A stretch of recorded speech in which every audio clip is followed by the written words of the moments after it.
Elliot's POV. The knot in my stomach tightened as I adjusted the cuff of my suit. The silence in the house was heavy, thick enough to choke me. Even before I stepped into the study, I felt their eyes. My father's dissecting gaze, my mother's cold restraint, my brother's smirk that carried judgment more than support. The door clicked shut behind me. Father stood near the shelves, one hand gripping a crystal decanter of whiskey. Without warning, his palm cracked across my face. My head snapped sideways, heat blooming across my cheek. "You're gay." His voice was thunder, sharp and final. "I always knew something was wrong with you. I just couldn't pin it down." My throat went dry. The air itself felt like glass, sharp and cutting. Mother swept into the room, her gown whispering against the carpet. She didn't flinch at the sight of my red cheek. "You're a disgrace," she hissed. "Do you know what this would do to our name? To the family?" My brother lingered near the doorway, arms folded. He said nothing, but the cruel curve of his lips was enough. I clenched my fists. My voice trembled, but I forced the words out.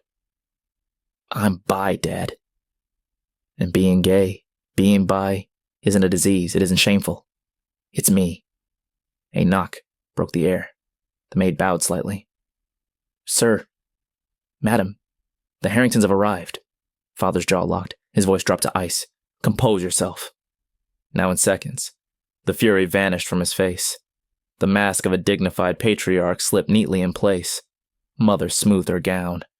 My cheek still burned, but I was expected to smile. The dining hall glowed beneath the chandelier. Crystal glasses, polished silver, formal smiles. The Harringtons were already seated. Sophia, radiant in a silk dress, her parents beside her. The families exchanged warm laughter, voices weaving into an elegant cage. But my pulse hammered in my ears. At the far side of the room, Dave stood among the staff. His eyes found mine. Steady, searching. A silent question. "Are you okay?" I wasn't, but I forced a smile anyway. Dinner was quick. Both families were too familiar for long formalities. Then Father's voice, smooth as poison. "Elliot, why don't you show Sophia around? Familiarize her with the house, since you'll be seeing much more of each other." My stomach turned. I rose, mask plastered in place, and Sophia followed. Her heels clicked against the marble as we stepped out to the balcony. Cool night air kissed my burning cheek. For the first time all evening, I could breathe. Sophia's gaze was sharp, curious.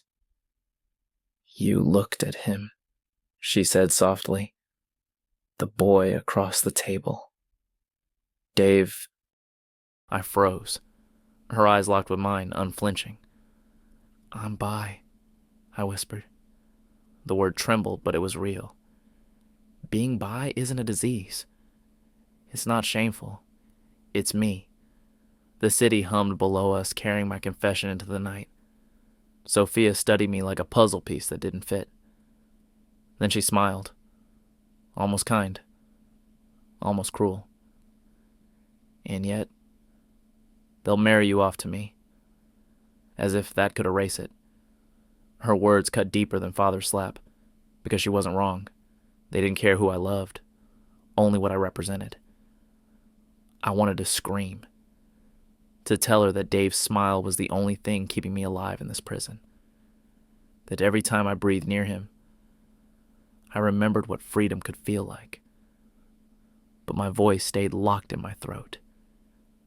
Behind us, laughter rose from the dining hall, polished, rehearsed, false.